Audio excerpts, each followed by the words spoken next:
ఢిల్లీ పర్యటనలో ప్రత్యేక హోదా అంశాన్ని లేవనెత్తుతూనే ఉన్నాడు. ప్రతి ఢిల్లీ పర్యటనలో మిత్రులారా, ఆంధ్ర రాష్ట్ర ప్రజలారా గమనించమని వేడుకుంటున్నాను. ప్రతి ఢిల్లీ పర్యటనలో ప్రత్యేక హోదా అంశాన్ని సజీవంగా ఉంచాడు.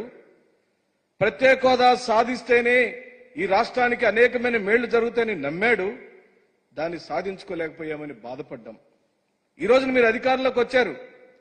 అదే ప్రధానమంత్రి, అదే నరేంద్ర మోడీ గారు, అదే ఎన్డీఏ ఈ రోజున గవర్నమెంట్ ఫామ్ చేసినప్పుడు, ఓ పక్కన నీతో పాటు సహచరుడైన నితీష్ కుమార్ గారు డిమాండ్ చేసినప్పుడు మీరెందుకు డిమాండ్ చేయలేకపోతున్నారని వైఎస్ఆర్సీపీ ప్రశ్నిస్తుంది మిమ్మల్ని.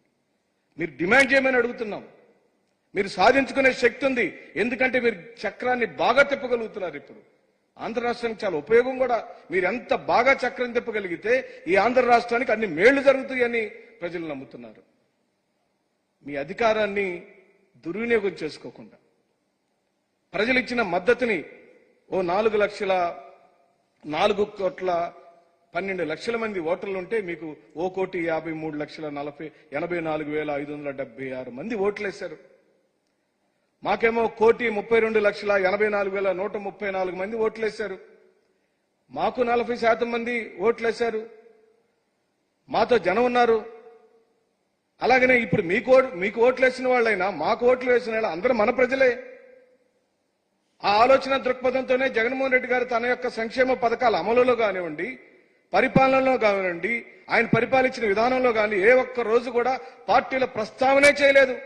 మా కార్యకర్తలు చెబుతున్నారు మన ఓటమిలో అదొక కారణమని. ఈ రోజు మీరు నెల రోజుల్లోనే చూపించేశారు అధికారం ఎందుకు తెచ్చుకోవాలి, అధికారం వస్తే ఏం చేయొచ్చు, అధికారం వస్తే పక్క పార్టీ వాళ్ళ మీద కేసులు ఎట్ట పెట్టొచ్చు, కొట్టడం ఎలా చేయొచ్చు, దోపిడీ ఎలా చేయొచ్చు, దౌర్జన్యం ఎలా చేయొచ్చు, కట్టుకున్న బిల్డింగ్లు ఎలా కూల్చొచ్చో మీరు చూపించేశారు. జగన్మోహన్ రెడ్డి గారు ఆ పాలసీ నమ్మలేదండి. ఆ పాలసీ నమ్మలేదు కాబట్టే ప్రతి ఒక్కళ్ళకి తెలుగుదేశం అయినా, బీజేపీ అయినా, కాంగ్రెస్ అయినా, లేదా కమ్యూనిస్ట్ పార్టీలైనా, జనసేన కార్యకర్తలైనా వైఎస్ఆర్ కాంగ్రెస్ పార్టీ పరిపాలనలో, జగన్మోహన్ రెడ్డి గారి పరిపాలనలో పూర్తిగా సంక్షేమాల్ని తీసుకున్నారు, అనుభవించారు. ఈరోజు మేమేం అడగటం లేదు. నిన్న కూడా గౌరవ మాజీ ముఖ్యమంత్రి వర్యులు వైఎస్ఆర్ కాంగ్రెస్ పార్టీ అధ్యక్షులు జగన్మోహన్ రెడ్డి గారు డిమాండ్ చేశారు. మీ పరిపాలన, మీ అధికారం ఇచ్చింది ప్రజలు దాడులు చేయమని, కేసులు పెట్టమని, హత్యలు చేయమని, కట్టుకున్న భవనాలు కూల్చమని కాదు, చేతనైతే మీరు చెప్పిన హామీలు నెరవేర్చమని చెప్పి అడుగుతున్నారు. ఈరోజు మేము చెబుతున్నాం. 2019లో నవరత్నాలనే హామీలను ఇచ్చాం. 96% ఇంప్లిమెంట్ చేసి చూపించాడు. మొదటి నెలలోనే దానికి ఆయన ఎక్కడ కూడా అనుమానానికి తావు లేకుండా చేశాడు. నవరత్నాలను పూర్తిగా అమలుపరిచాడు. ఈ రోజున మీరిచ్చిన హామీలే, మేమేం డీవియేట్ అవ్వట్లేదు, మీరు చెప్పిన హామీలే మీరు నెరవేరిస్తే చూడాలని ఈరోజు మీరు 7,000 ఇచ్చారు. సంతోషం, ఆహ్వానిస్తున్నాం. ఆహ్వానించి తీరాల్సిందే. హామీలను రాష్ట్ర పరిపాలనా దక్షతతో ప్రజలందరినీ ప్రేమించి ప్రజలకు మెచ్చే నాయకుడిగా మీరు ఇంప్లిమెంట్ చేస్తే మేము ఆహ్వానిస్తూనే ఉంటాం. కానీ మీరిచ్చిన 7,000లో వైఎస్ఆర్ కాంగ్రెస్ పార్టీ వాళ్లకు, ఓట్లేసిన వాళ్లకు ఎందుకు మీరు పథకాలు అమలు పరచడం లేదు? చేసే మంచి పనిలో మళ్ళీ ఎందుకు మీరు దాన్ని పార్టీ పరంగా చూస్తున్నారని ప్రశ్నిస్తున్నాం. అది కూడా ఎక్కువ మంది దళితులకు మాత్రమే హెరాస్మెంట్ ఎందుకు జరుగుతుంది గ్రామాల్లో అని చెప్పి అడుగుతున్నాం. అంటే పెన్షన్ కావాలంటే మళ్లీ వెళ్ళి తెలుగుదేశం పార్టీకి సంబంధించిన గ్రామ నాయకుడు కాళ్లు పట్టుకోవాలా? తెలుగుదేశం పార్టీకి సంబంధించిన కార్యకర్తలు, నాయకుల యొక్క గడ్డం పట్టుకుని బతిమలాడాలా? ప్రజలకు హక్కుగా రావాల్సిన పెన్షన్లైనా, పథకాలైనా ఎందుకు తెలుగుదేశం పార్టీ నాయకులు కాళ్లు పట్టుకోవాలని చెప్పి అడుగుతున్నాం. ఎందుకు ఆ విధమైన వాతావరణాన్ని తీసుకొచ్చారని చెప్పి అడుగుతున్నాం.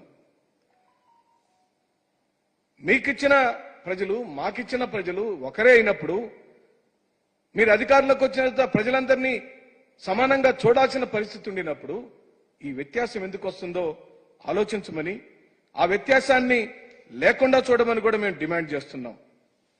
మీరు చెప్పిన ప్రధానమైన హామీలు తల్లికి వందనం 15,000 రూపాయలు.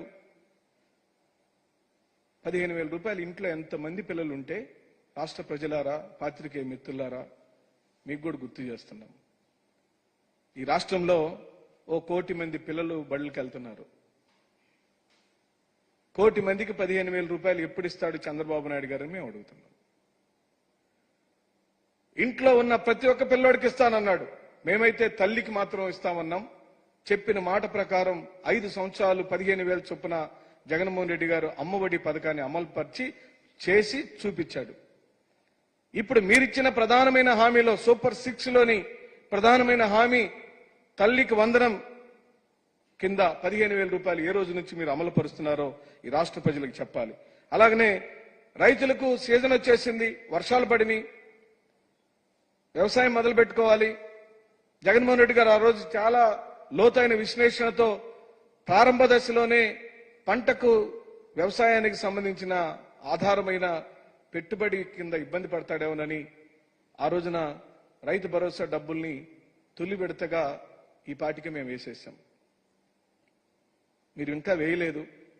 సీజన్ మొదలైంది.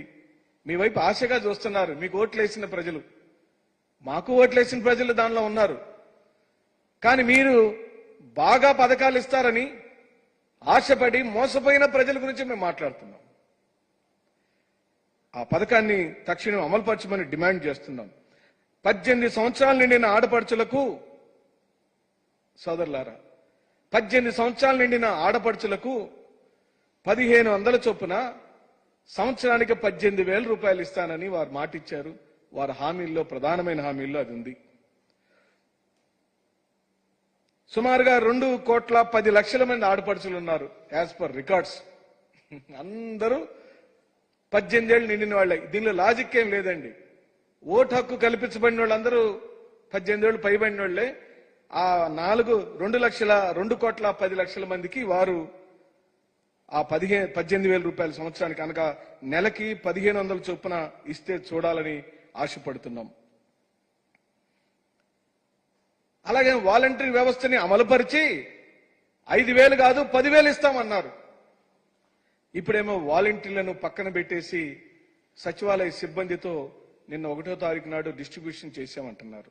మళ్ళీ ఇక్కడ మేము జగన్మోహన్ రెడ్డి గారిని చంద్రబాబు నాయుడు గారు వదిలి వెళ్లటం లేదు. ఎలాగంటే జగన్మోహన్ రెడ్డి గారు స్థాపించిన సచివాలయ వ్యవస్థ ద్వారానే డిస్ట్రిబ్యూషన్ సిస్టమ్ జరిగిందని చెప్పి మనం చేస్తున్నాం. వాలంటీర్లు లేకపోతే చేయలేమా? వాలంటీర్ల ద్వారానే చేయగలుగుతారా? వాలంటీర్లే వెన్నెముక అని మీరు అన్నారు కదా, ఈ రోజు మేము చేసి చూపించాం కదా అంటున్నారు.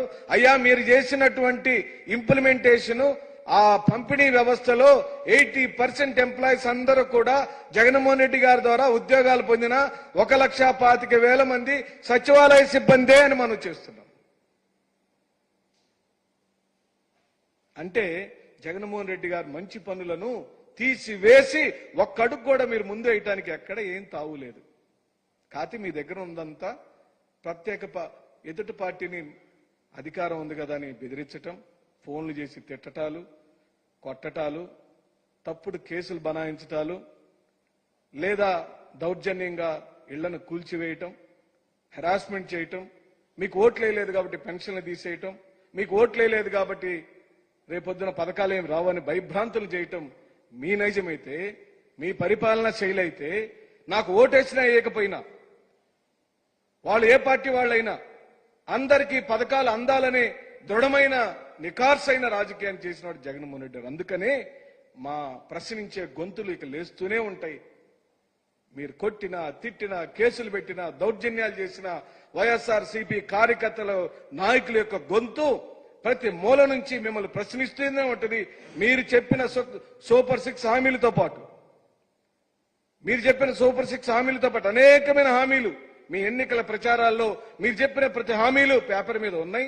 ఆ హామీలన్నిటిని నెరవేర్చేదాకా వైఎస్ఆర్ కాంగ్రెస్ పార్టీ శ్రేణుల గొంతులు అన్ని నలుమూలల ఆంధ్ర రాష్ట్రంలో పలుకుతూనే ఉంటాయి, లేస్తూనే ఉంటాయి, మిమ్మల్ని ప్రశ్నిస్తూనే ఉంటాయని. అలాగనే మీరు ప్రత్యేక హోదా అనే డిమాండ్ని తక్షణమే, ఈ రోజు మీరు ఢిల్లీలో ఉన్నారు, కనీసం ఢిల్లీ నుంచి మళ్ళీ తిరిగి హైదరాబాద్ వెళ్లే లోపైనా మీరు దాన్ని డిమాండ్ చేయమని అడుగుతూ సెలవు తీసుకుంటున్నాం.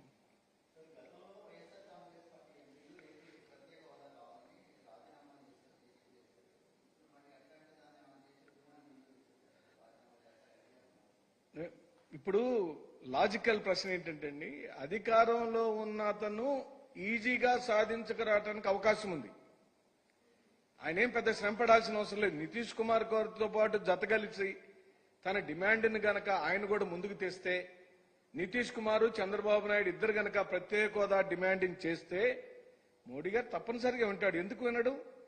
మోడీ గారు ఆధారపడిందే వీళ్ళిద్దరి మీద అయినప్పుడు, భారతదేశ ఎన్డీఏ గవర్నమెంట్ అంతా కూడా ఆంధ్రప్రదేశ్, బీహార్ రాష్ట్రాల మీద ఆధారపడి ఉండినప్పుడు ఆంధ్ర రాష్ట్ర ప్రజల కోసం డిమాండ్ ఎందుకు చేయడాన్ని అడుగుతున్నాం.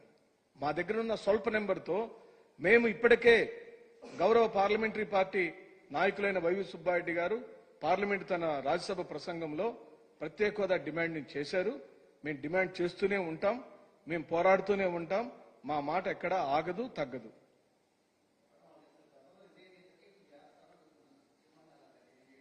అది మీరు అడిగేది ఎండింగ్ కదా. ఎండింగ్ మా ఎక్స్ట్రీమ్ స్టెప్ రాజీనామా చేయటం. అంతకుమించి మా దగ్గర లాస్ట్ అస్త్రం లేదు. మొదట్లోనే లాస్ట్ అస్త్రం ఎందుకు ప్రయోగిస్తాం? అది ఇప్పుడే ఉత్పన్నం కాదు. తప్పనిసరిగా జగన్మోహన్ రెడ్డి గారి యొక్క కమిట్మెంట్ ఈ ఆంధ్ర రాష్ట్ర ప్రజల కోసం ఏమి చేయటాని కోసం అయినా ఆయన నిరూపించాడు. ఆ రోజు రాజీనామాలు చేయించాడు, డిమాండ్ చేశాడు. ఈ రోజున 2019లో కూడా ఈ రోజు పరిస్థితి చంద్రబాబు నాయుడు గారికి ఈ రోజు వచ్చిన అడ్వాంటేజ్ గనక జగన్మోహన్ రెడ్డి గారికి వచ్చిండుంటే తప్పనిసరిగా ఆంధ్ర రాష్ట్రానికి ప్రత్యేక హోదాని సాధించుకొని తీరేవాడని చెప్పి మనం చేస్తున్నాం.